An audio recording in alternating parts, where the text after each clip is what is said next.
Nita Production.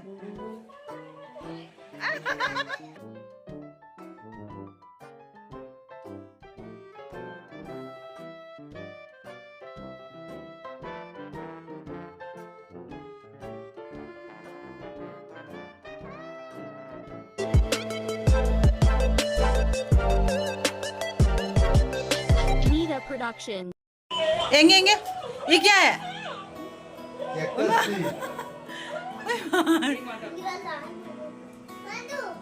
कराइनो से किसका है? ए जुनू किसका है ये? Bus train truck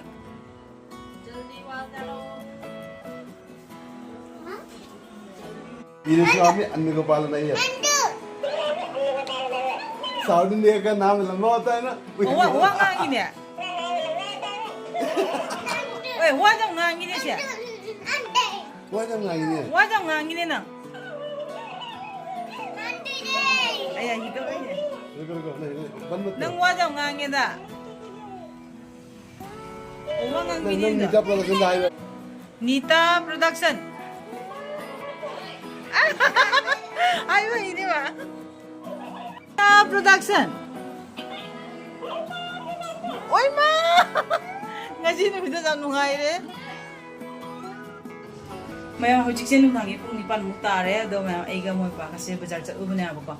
ado bazar da ngasi di maya kano ka kuina mata kuina cha da bane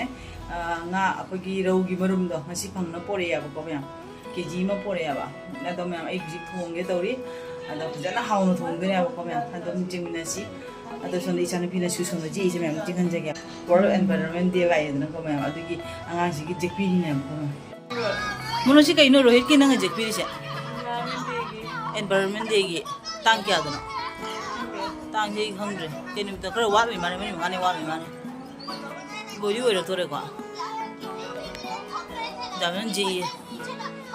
mayam chana bine ji ni ko phachana bore kana mayam do eng hanjara ke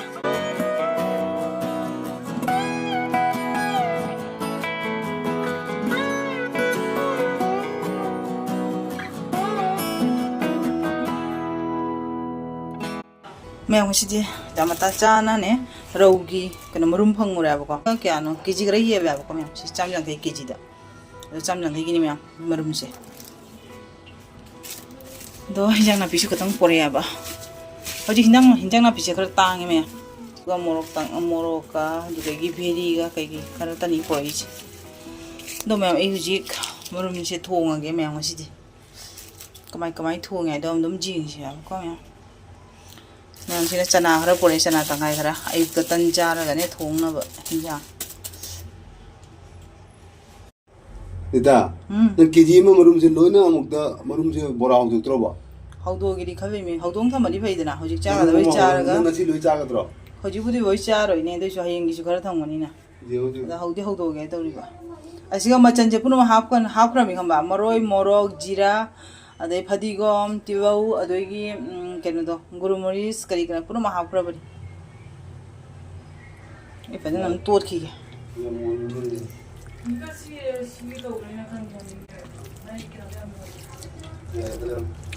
mayam sija phajana kana tawra ni ne amanum je phajana to la sumaina bora dwa hawna thamaga di manung du ko khoi gi ahawbo do moroi ma pang myam le changni dana ko adum akhoi gi kaisum jaw da bi da to tra makam ka na thonga ga di ne icham jam tam chang mani aba ko aduna ina phajana moroi ma pang le sa ga bora type da thong ge ngam phajana be ho di khra chu be ho ya ba jam jam porak tra ba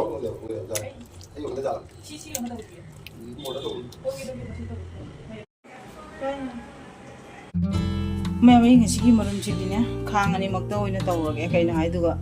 thieng re aba ko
ꯉꯥꯁꯦ ꯁꯤꯗ ꯑꯣꯏꯅ ꯍꯥꯞꯄꯒꯦꯀꯣ ꯍꯥꯞꯄꯨ ꯍꯥꯔꯦ ꯃꯣꯔꯣꯛꯁꯦ ꯑꯁꯤꯒ ꯄꯨꯟꯅ ꯉꯧꯁꯟꯃꯤꯟꯅꯔꯒꯦ ꯃꯌꯥꯝ ꯃꯔꯣꯏ ꯃꯄꯥꯡ ꯃꯌꯥꯝꯁꯤꯒ ꯁꯨꯃꯥꯏꯅ ꯉꯧꯁꯟꯃꯤꯟꯅꯔꯗꯤ ꯉꯁꯥꯏ ꯃꯅꯨꯡꯗ ꯃꯨꯟꯗꯕ ꯈꯔ ꯌꯥꯎꯔꯝꯃꯁꯨꯅꯦꯀꯣ ꯐꯖꯅ ꯃꯨꯟꯈ꯭ꯔꯅꯦꯕ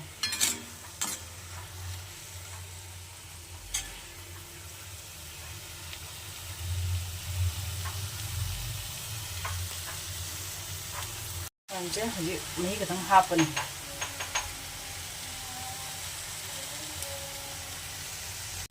ꯃꯍꯤ ꯈꯔ ꯍꯥꯞꯄꯒꯦ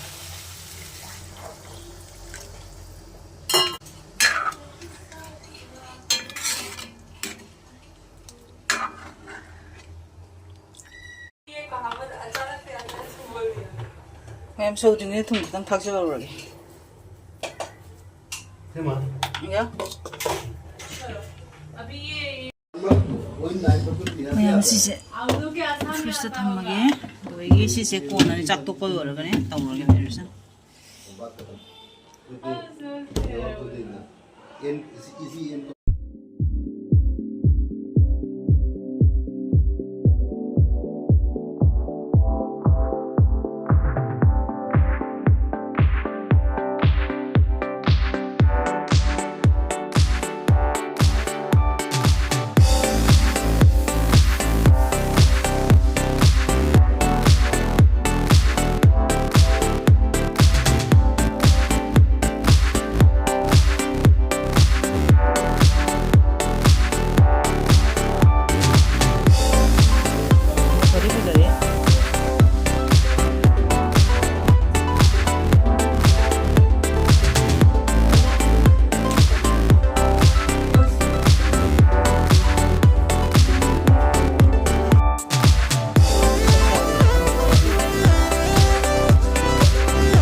ꯃꯌꯥꯝ ꯑꯩꯒꯤ ꯏꯟꯖꯥꯡꯁꯦ ꯊꯣꯡꯕ ꯂꯣꯏꯔꯦ ꯑꯗꯣ ꯍꯥꯎꯒꯗꯧꯕ ꯃꯑꯣꯡꯗꯤ ꯃꯥꯜꯂꯦꯕ ꯑꯩꯒꯤ ꯏꯆꯥꯅꯨꯄꯤ ꯆꯦꯛꯄꯁꯨ ꯂꯣꯏꯔꯦ ꯃꯌꯥꯝ ꯉꯁꯤꯒꯤ ꯃꯔꯨꯝ ꯊꯣꯡꯕꯁꯦ ꯆꯥꯅꯕ ꯂꯣꯏꯁꯤꯜꯂꯛꯇꯣꯔꯦ ꯑꯗꯒꯤ ꯑꯩꯈꯣꯏꯒꯤ ꯊꯪꯅꯕ ꯏꯃꯥꯟꯅꯕꯤꯁꯤꯒꯤ ꯃꯋꯥꯗ ꯑꯃꯨꯛ ꯈꯔ ꯄꯤꯈ꯭ꯔꯦꯕꯀꯣ ꯁꯦ ꯃꯌꯥꯝ ꯑꯗꯣ ꯆꯥꯕꯒꯤ ꯚꯤꯗꯤꯑꯣ ꯑꯃꯨꯛ ꯍꯥꯞꯄꯔꯣꯏꯒꯦ ꯍꯧꯖꯤꯛ ꯅꯨꯡꯗꯥꯡ ꯌꯥꯝ ꯊꯦꯡꯉꯦ ꯄꯨꯡ 10 ꯃꯈꯥꯏ ꯇꯥꯔꯦ ꯃꯣꯅꯣꯒꯤ ꯆꯦꯛꯄ ꯂꯣꯏꯔꯛꯄ ꯑꯗꯣ ꯃꯌꯥꯝ ꯉꯁꯤꯒꯤ ꯑꯣꯏꯅ ꯕꯥꯏ ꯕꯥꯏ ꯒꯨꯗ ꯅꯥꯏꯠ ꯃꯌꯥꯝ ꯉꯁꯤꯒꯤ ꯃꯔꯨꯝ ꯊꯣꯡꯕꯉꯁꯤꯒꯤ ꯃꯔꯨꯝ ꯑꯁꯤꯅꯤ